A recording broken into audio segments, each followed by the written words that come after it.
কালো টাকা ফেরাতে যেখানে এই নোটের ধাক্কা, সেখানে কিন্তু সেই উদ্যোগে কার্যত জল ঢেলে দিল সুইজারল্যান্ড। কালো টাকার বিরুদ্ধে লড়াইয়ে আজ সুইজারল্যান্ডের সঙ্গে একটি যৌথ ঘোষণায় সই করে দুই দেশ এবং স্বয়ংক্রিয় তথ্য আদান প্রদানের ব্যাপারে দুই দেশ সহমত পোষণ করে। তবে 2018 সালের সেপ্টেম্বরের আগে থেকে যেসব ভারতীয় সুইস ব্যাংকে অ্যাকাউন্ট রয়েছে সেই সব অ্যাকাউন্টের কোনো তথ্য আদান প্রদানের বিষয়ে কোনো আলোচনা হয়নি। আমাদের সঙ্গে এই মুহূর্তে টেলিফোনে রয়েছেন আমাদের প্রতিনিধি দিব্যেন্দু ঘোষ। দিব্যেন্দু, সেই জায়গায় দাঁড়িয়ে যেখানে 2018 আগে পর্যন্ত কোনো বিষয় নিয়ে আলোচনা হয়নি, কতটা এগোবে এই প্রক্রিয়া? হ্যাঁ, এটাই কিন্তু সবথেকে গুরুত্বপূর্ণ বিষয়। তার কারণ হচ্ছে যে কালো টাকা ফেরাতে, বিদেশ থেকে কালো টাকা ফেরাতে যেখানে উদ্যোগী কেন্দ্র এবং 8ই নভেম্বর যে সিদ্ধান্ত নিয়েছিলেন নরেন্দ্র মোদী যে 500 এবং 1000 টাকার নোট বাতিল করে দেওয়া হবে, এবং বিরোধীরা বারবার সংসদে এবং সংসদের ভেতরে এবং সংসদের বাইরে বারবার করে তাকে তোপ দাগছে যে কেন বিদেশ থেকে যে কালো টাকা ফিরিয়ে আনার কথা বারবার তিনি বলেছেন সেটা কেন উদ্যোগ নেওয়া হচ্ছে না। সেই উদ্যোগ কিন্তু নেওয়া হলো।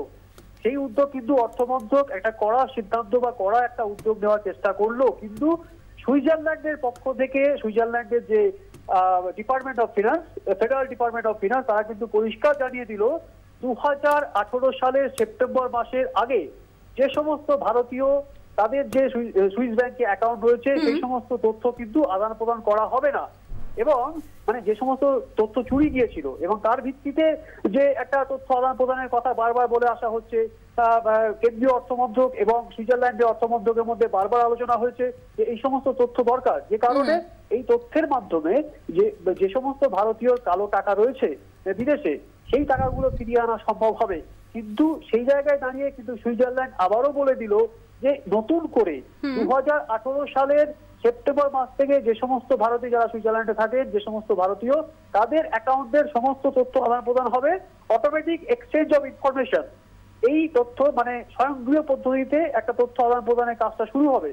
কিন্তু যে তথ্যটা সব থেকে বেশি গুরুত্বপূর্ণ, যে এতদিন ধরে যে কালো টাকা যে সমস্ত ভারতীয়দের সুইস ব্যাংকে জমেছে সেই টাকা কিন্তু ফেরানোর ব্যাপারে কোনো যে উদ্যোগটা কেন্দ্র নিল সে ব্যাপারে কিন্তু এই মুহূর্তে কার্যকরী হবে না, কোনো আলোচনাই হয়নি। যে চুরি যাওয়া তথ্যের ভিত্তিতে সুইস ব্যাংকের অ্যাকাউন্ট সম্পর্কে যে তথ্য ভারত বারবার চেয়ে এসছে সেই বিষয়ে কোনো আলোকপাত করা হয়নি এই বৈঠকে। অনেক ধন্যবাদ দিব্যেন্দু।